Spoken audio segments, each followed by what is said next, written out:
Ganyan pala mapiko ng mga bakla na nagnananay-nanayan. Nanay na wala namang gatas na nilalabas. Tama ka dyan! Nakakaloka ka na dyan! Hoy! Huwag kang magmalinis.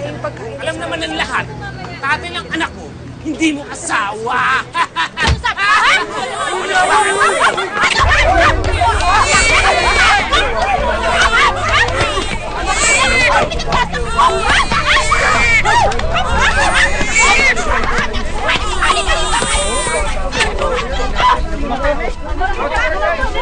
Hoy! Chismosa! Ay mo ba? Tatanda na. Umalis ka na dito! Nagugulo ka!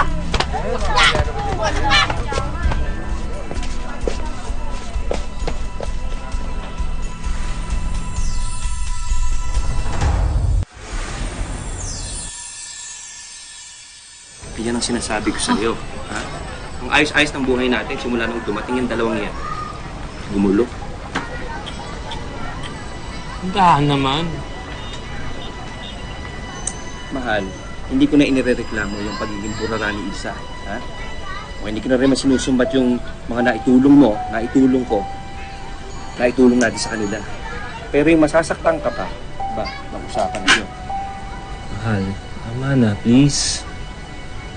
Anong tama na? Ha? Hindi na yata tama ito eh. Alam mo, mahal ko rin si James.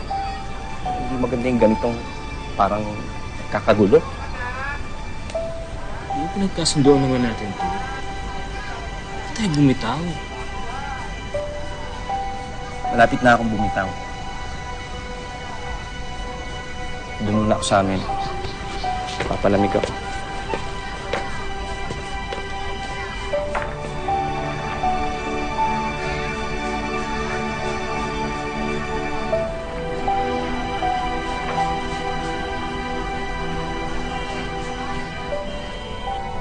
Ngunit sa pagbuhos ni Elvin ng kanyang atensyon kay James, meron yata siyang nakakalimutang isang taong nagmamahal sa kanya, ang kanyang partner na si Norman.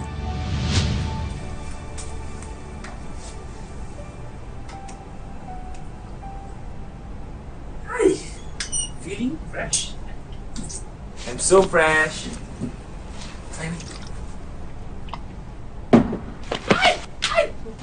Isa! Ano yan? Yun po, sexy po.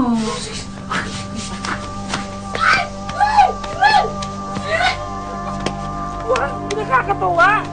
Akin na yan. Gusto mo gawin ko? Gawin, wala kang kailangan gawin. So, walang mangyayari. Akin na yan.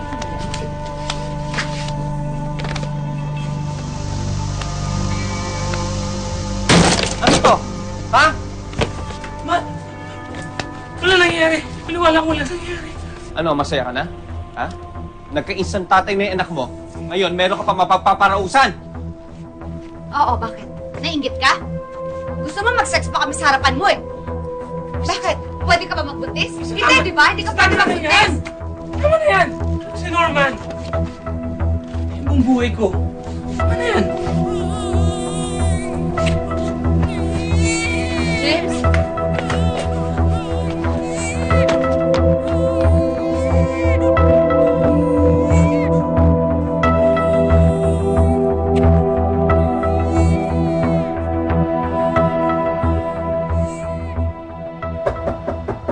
Isa.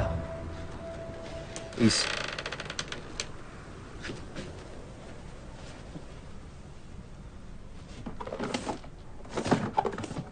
Mahal!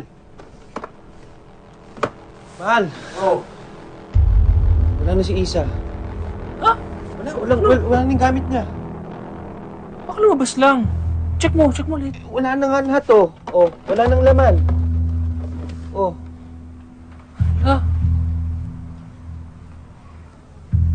Iniwan na tayo ni Isa.